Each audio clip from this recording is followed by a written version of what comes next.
We're back. Thank you, ma'am. Folks, for the last 6 years, my next guest was a cast member, of course, on Saturday Night Live, and now she's co-starring in the new off-Broadway play, Kimberly Akimbo, which the New York Times called the Comedy of the Year. That's pretty cool. Please welcome Anna Gasteyer.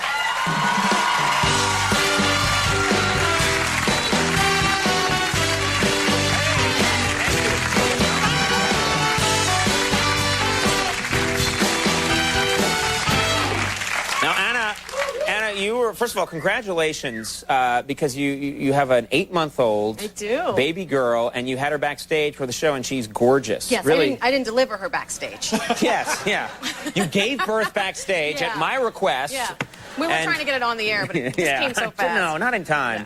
No. Thank you. And she's terrific. She's really just a fantastic baby. But what's amazing to me is you had this baby, and then you look like you're in amazing shape. You sprung back into action. Did you get into the gym right away? No, not right away. But I live in a walk-up, so that has a lot to do with it. Because I deliberately moved there when I was pregnant, so it would work my ass a little better. Right. But so there's no elevator. You have to get yourself up there. I got to hump it up there with my 22-pounder. Yeah, so that's good. And I did start going to the gym recently, but it's been a little. This weird thing happened to me, and that's that I got boobs from my baby. So this happens. I've heard and noticed that women, when they have a kid and they start feeding the kid, their breasts get huge. They do. They do. I think we did talk about this last time. I explained to you. I'm obsessed with it, and I want to keep talking about it and talking about it. Well, human beings talk about booby, please. That's really the essence of my show. Hello, talk booby. No, it's funny if you've grown up, if you've lived your whole life as a flat-chested woman, you're not accustomed to the various the conundrums of it, basically, in this culture. I mean, first of all, there's a ton of people, like, when you walk down the street, look at you and go, like, hey, and you wonder, like, oh my God, do you want to breastfeed, or, like, what's the, I'm not sure where we're going to go with that. Who's doing that? Hello there. What is that? People still do that? And then, who are you running into on the street? Fabio? Hello. That's exactly right. My breasts are still bigger than yours. Waiters and such. And then I started going to the gym, and my trainer, like, I don't know, it's a weird thing, like, he has me doing these things that are really embarrassing because my boobs will shake up and down, and he doesn't. I grab my chest and kind of hold them like in place and be like, no, arms free or whatever, like trying to. Oh, so he's just a pervert, basically. Yeah. Get on the pogo stick. Yeah. Arms free. No. Keep going. Don't stop. More. He's got this thing. It's the most embarrassing workout, I've only gone twice, so I've never seen it like in a tape or on TV, where he puts these cones on the floor, and then those like bungee cord things that are in now at the gym. Right. He attaches them to like a weight machine and straps me into one of them, and I have to run between the two cones. So it's a bondage thing too. Yeah, it is, and they're bright green, and I have to like, and they retract, so I look like a. like a bungee cord guy or something. Like I'm running. No, like a bungee cord girl is what you look like, probably. I can't even describe. It's not like a real workout sensation. I don't think. I think he's just doing it to watch my boobs jiggle. It's a scam. It's a scam. The man's a genius, and Al and I want to know when you're working out. We want in. Yeah. I'll let you know. Al and I will be there soon. It's a phenomenon. Now, have you traveled with your daughter yet? Have you gone anywhere with your daughter? A ton, yeah. She's actually like a frequent flyer already. We went to, we did Frasier twice in California, and then we went to do the Vagina Monologues in Kentucky. Right. Now, I've seen the show, The Vagina Monologues. Yeah. It's a really good show, Thanks. but I would think maybe in an area like Kentucky, they might not. It might be a little more conservative. It's still scandalous. That's the funny thing to me, because we all live in New York, and it was here for it was a long time ago. You probably saw it, right? And you hear the word vagina like every week here. Yeah, just everyone says it in casual conversation, right? You were like, vagina, I'd like a Coke, please. Yeah. That's just, they work it into the conversation for no reason, so we were all deadened to it. Right, they all got the point of the play. No, and they're still protesting the billboards and everything down there. People are protesting? Yeah, the whole thing, yeah. Oh, that's amazing. Yeah. It's it seems weird to me because it is a piece of anatomy. It's sort of like pancreas. Like I don't know. It seems it's odd not to the me, same as pancreas. And if you think it is, you need a lot of help.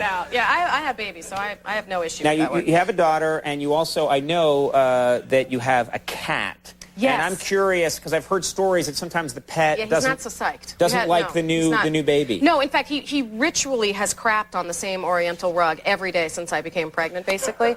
And it's been his way of responding. And I went to the vet and I tried like the tin foil. I mean, I got rid of the rug eventually, but he's let me know in so many words. And I contacted basically a pet psychic to have a conversation with him about it. Seriously? To try to set some boundaries around I mean, crapping. you believe in that kind of thing?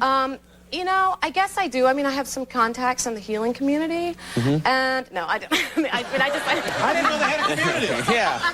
No, they do. I just thought it was worth a shot, and so I had this really beautiful conversation with him through this animal communicator. So you don't say. Pet Wait. psychic. So you have the pet psychic comes over to the house? Don't say pet psychic, please. Say animal communicator. I don't fear this person. It's really. Really I fear a lot of things, but I don't think this person's Really gonna. disrespectful. No. Okay, animal communicator came to the home. No, I called her on the phone, and she visualized my cat. Okay, you were robbed. So I was pretty robbed. much. No, I was robbed blind. So Al, please come back. It's all going to be fine. So What do you mean? They didn't even meet the cat? She visualized him, and then she basically had a conversation with him about, that the baby was coming and he wasn't going to be ousted and all this. Wait, how did she talk to the cat through the phone? She would get quiet every now and again. So she'd go, "Hold on, I'm going to say that to him." Okay, what he said was that he's worried that he won't be as popular as the. Hold on. And that she would like go back and forth between me and him. So at any rate, let me just say Did this. the police raid this woman while you were on the phone? No, but here's what did happen. It stopped for like basically a month around the time the baby was born. And then you get so tired when you have a baby that you find yourself just taking everything at face value. So he began crapping on the rug again, as he's wont to do since he's a cat, and obviously this woman was a complete hoax.